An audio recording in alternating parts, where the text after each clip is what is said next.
Hello ji, अस्सलाम वालेकुम। Welcome to the very very important market updates. Bitcoin ने पिछले 2-3 दिन के अंदर कंटिन्यूसली हमारे पास जो है वो एक डाउन ट्रेंड शो किया, जिसकी वजह से यहाँ पर अब काफ़ी ज़्यादा मार्केट के अंदर, अगर मैं कहूँ कि 3 साल बाद एक जो डर था, फियर था, वो वापस लौट कर आया मार्केट के अंदर।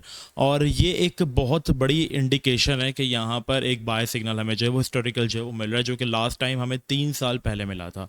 ठीक है, यहाँ पर आप देख रहे होंगे ये फेयर एंड ग्रीड इंडेक्स है। हम टेक्निकल एनालिसिस करते हैं जो चार्ट्स पे होता है, हम फंडामेंटल एनालिसिस करते हैं जो कि न्यूज़ के बेस पर होता है। बट एक और एनालिसिस है और इसको हम कहते हैं सेंटीमेंट एनालिसिस, मतलब लोगों के इमोशंस के एनालिसिस, कि ज़्यादातर रिटेलर्स इस वक्त क्या सोच रहे हैं, क्योंकि मार्केट का जो बिहेवियर है वो हमेशा लोगों के अगेंस्ट जाता है। राइट। तो अब हमारे पास जो आवाम का सेंटीमेंट है ना, वो एक्सट्रीम फेयर, मतलब डरे हुए हैं। सिर्फ 10% लोग ऐसे हैं जो कि लालच कर रहे होंगे, बाकी 90% लोग जो है वो सब डरे हुए हैं। हर 10 में से 9 बंदे जो है वो डरा हुआ है, कोई भी मार्केट में खरीदारी नहीं करना चाह रहा, और सिर्फ एक बंदा खरीदारी जो है वो कर रहा है। राइट। तो मतलब बहुत ज़्यादा पैनिक मार्केट के अंदर आ चुके हैं। और जब हमने हिस्टोरिकल इतने बड़े पैनिक्स मार्केट के अंदर देखे हैं, जिसमें हमारे पास इतना ज़्यादा फेयर जब बढ़ गया है, तो मार्केट वहीं पर अपने बॉटम्स लगाती। लाइक अगर आप जून जुलाई 2022 में देखेंगे, फिर आप सितंबर 2019 में देखेंगे, तो वहाँ पर बीटीसी ने अपने हिस्टोरिकल बॉटम्स जो थे वो बनाए थे। और अभी की अगर हम लोग बात करें तो मार्केट ने तकरीबन इस क्रैश के बाद जो है वो तकरीबन बहुत ज़्यादा लोगों के अंदर जो डर है वो यहाँ पर पैदा हो चुका है, जिसकी वजह से ये एक बाय इंडिकेशन लोगों के लिए जो है वो हो सकती है। इसके अलावा एक और चीज़ जिसके बारे में काफ़ी ज़्यादा लोग यहाँ पर बात कर रहे हैं कि हमारे पास बीटीसी का सीएमई गैप जो है वो यहाँ पर पड़ा हुआ है, जो कि फिल होना बाकी है। अब देखो, सीएमई गैप आप ये कह सकते हो कि हर 10 में से 8 सीएमई गैप फिल होते हैं। ऐसे सीएमई गैप्स भी हैं जो कि बहुत नीचे पड़े हैं और अभी तक फिल नहीं हुए हैं। ठीक है, बहुत से ऐसे सीएमई गैप्स जो मार्केट के अंदर पड़े हैं। राइट, जैसे कि एक यहाँ पे भी है। तो यहाँ पे ज़रूरी नहीं कि हर सीएमई गैप भी यहाँ पर फिल हो जाए, बट यहाँ पर एक सीएमई गैप है जो कि मार्केट को अपनी तरफ अट्रैक्ट कर रहा है। समझ लो ये बीटीसी के अंदर ग्रेविटी जो कि अपनी तरफ इसको खींच रही है। राइट। तो सीएमई गैप्स फ्यूचर्स गैप होते हैं जो कि बाद में आके फिल होते हैं, और 80% एक्यूरेसी अब इसकी कह सकते हो कि पॉसिबल है कि ये हो सकता है।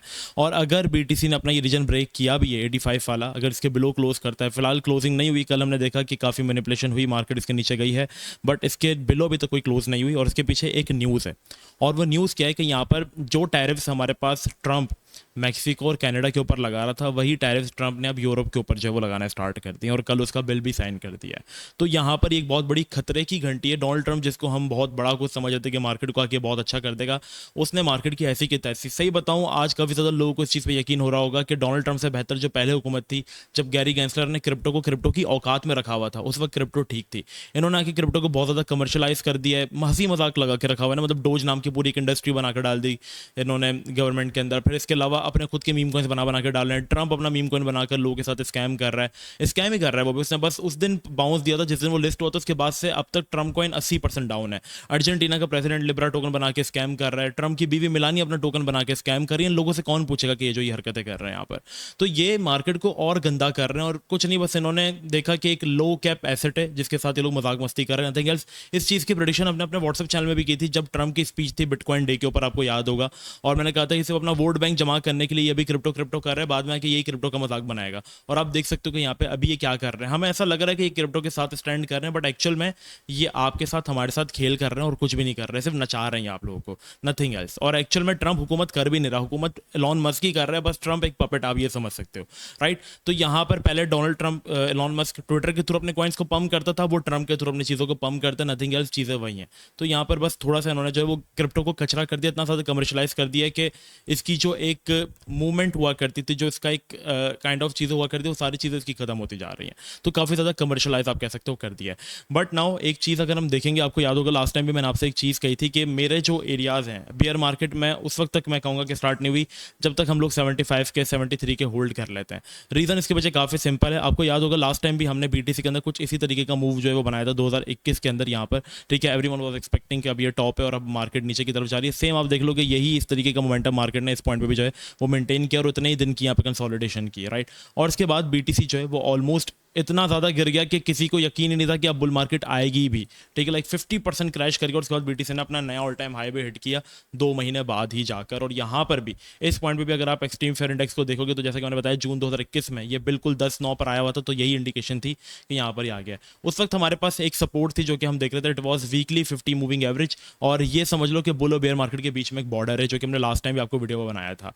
जब हम इसके बिलो होते हैं हम एक बेयर मार्केट के अंदर होते हैं, जब हम इसके अबव आते हैं हमने देखा, जब हम इसको रिटेस्ट करते हैं ना अबव आके, लाइक आप देख रहे हो रिटेस्ट करके, तो अब हम बहुत तगड़े बाउंसेस देते हैं और ये फिर हमारे पास ऐसा सपोर्ट वर्क करती है, यहाँ पे भी ऐसा सपोर्ट वर्क करी। और जब हम इसके बिलो चले जाते हैं तो बेयर मार्केट स्टार्ट होती है। लाइक इसके बिलो गए, रिटेस्ट किया एंड मार्केट गंदे उसमें चले गए।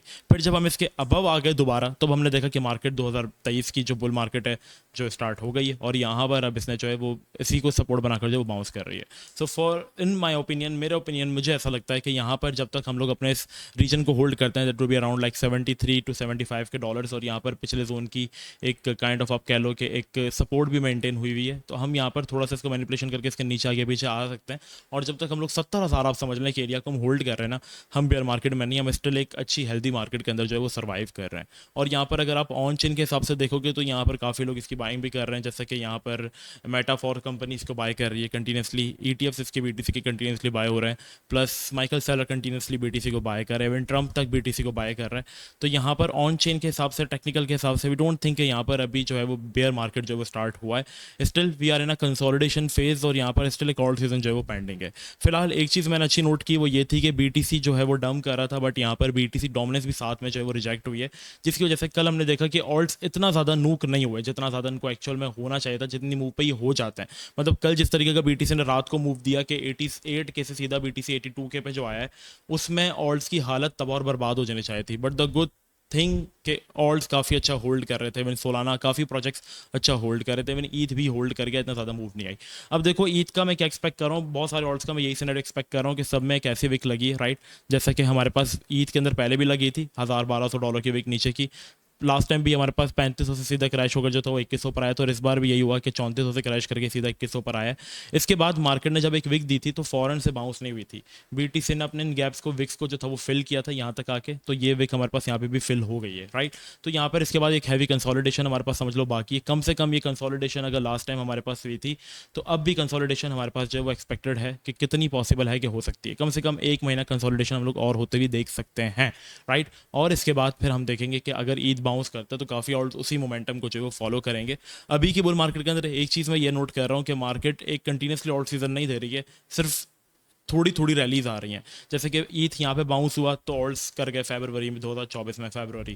फिर इसके बाद ईथ हमारे पास जो था वो मई में, मतलब मार्च अप्रैल मई, 4 महीने बाद जब दोबारा ईथ बाउंस हुआ तो ऑल्ट्स पंप हुए, फिर ऑल्ट्स की हालत बुरे तरीके से खराब हो गई। फिर नवंबर में हमारे पास 4 महीने बाद वापस जब ईथ पंप हुआ तो ऑल्ट्स वापस से पंप हो गए, फिर जब ईथ क्रैश हुआ ऑल्ट्स की हालत बिगड़ गई। तो ये आप 3-3 महीने का साइकिल लेके चलो किस तरीके से चल रहा है। इस कंडीशन में आप क्या करो कि जो अच्छे कॉइन्स उनको एक्यूमुलेट करो, और एक्यूमुलेशन करने के लिए फंड्स खत्म हो गए तो मैं कहूँगा सिंपली बाइनेंस डिलीट करो और चुपचाप कोई स्किल सीख लो, उसमें टाइम लगा लो और मार्केट को देखो नहीं, देखते मत रहो, बस सही है। आपने होल्ड कर लिया, ये यही चाहते हैं कि आप लोग पैनिक में आके जो है वो सेलिंग करो, तभी आज हमारे पास एक्सट्रीम फेयर ग्रीड इंडेक्स जो है वो इतना ज़्यादा जो है वो खराब हो चुका है। सो ये ओवरऑल मार्केट की जो है वो सिचुएशन है। By the way what you guys think, अपनी कीमत राय का इज़हार कमेंट सेक्शन में ज़रूर कीजिएगा। And one more thing, WhatsApp channel ज़रूर ज्वाइन कर लो, क्योंकि वहाँ पर हम आपको हर पॉसिबल अपडेट्स जो है वो प्रोवाइड कर रहे हैं। तो जाकर व्हाट्सअप चैनल ज्वाइन कर लो। यूएसडी डोमिनेंस को भी मैं एक बार, काफ़ी लोग कह रहे थे कि देख लो, तो यार यूएसडी डोमिनेंस अब काइंड ऑफ हमारे जो है वो एक ऐसे रीजन में जहाँ से रिजेक्शन आ सकती है, तो मे भी पॉसिबल कि मे बी बीटीसी अपना 80K वाले रीजन को प्रॉपर्ली फिल कर दे जहाँ पे सीएमए कैप वगैरह पड़ा हुआ है, और यहाँ से यूएसडी डोमिनेंस अपने रीजन की तरफ जो है वो रेजिस्टेंस की तरफ है, और वहाँ से रिजेक्शन भी मिल रही है। तो अगर हैवी रिजेक्शन देखने को मिलता है आज का क्लोजिंग भी, तो इन वीकेंड हम एक्सपेक्ट कर सकते हैं कि डोमिनेंस यहाँ तक फॉल कर सकती है यूएसडी की, जिसकी वजह से हम बीटीसी के अंदर कुछ 7 से 6% की रैली जो है वो देख सकते हैं। बीटीसी एक डाउन ट्रेंड में अनटिल अनलेस $90,000 को ब्रेक नहीं कर देता, हम कुछ यहाँ पे एक्सपेक्ट नहीं कर सकते। जो एक काफ़ी इंपॉर्टेंट सपोर्ट था, अब वो यहाँ पे काफ़ी इंपॉर्टेंट रेजिस्टेंस का रोल प्ले करेगा। तो अब ये एरिया मस्ट टू वॉच है, अगर इसको ब्रेक करता है 90,600 90,500 के अबव, तो फिर हम कंटिन्यूशन की तरफ जा सकते हैं। अदरवाइज हम इस तरीके से जो है वो कंसोलिडेशन होते हुए जो है वो देख सकते हैं, राइट। इस तरीके का मूव हम ऑब्जर्व करेंगे अगर हम इसके बिलो रहेंगे तो। अगर इसके अबव आ जाते हैं तो काफ़ी अच्छा साइन है। तो फॉर नाउ आज के लिए इतना ही, मिलते हैं नेक्स्ट वीडियो में। अपना बहुत ही ज़्यादा ख्याल रखना, जब तक के लिए अस्सलाम वालेकुम व रहमतुल्लाह।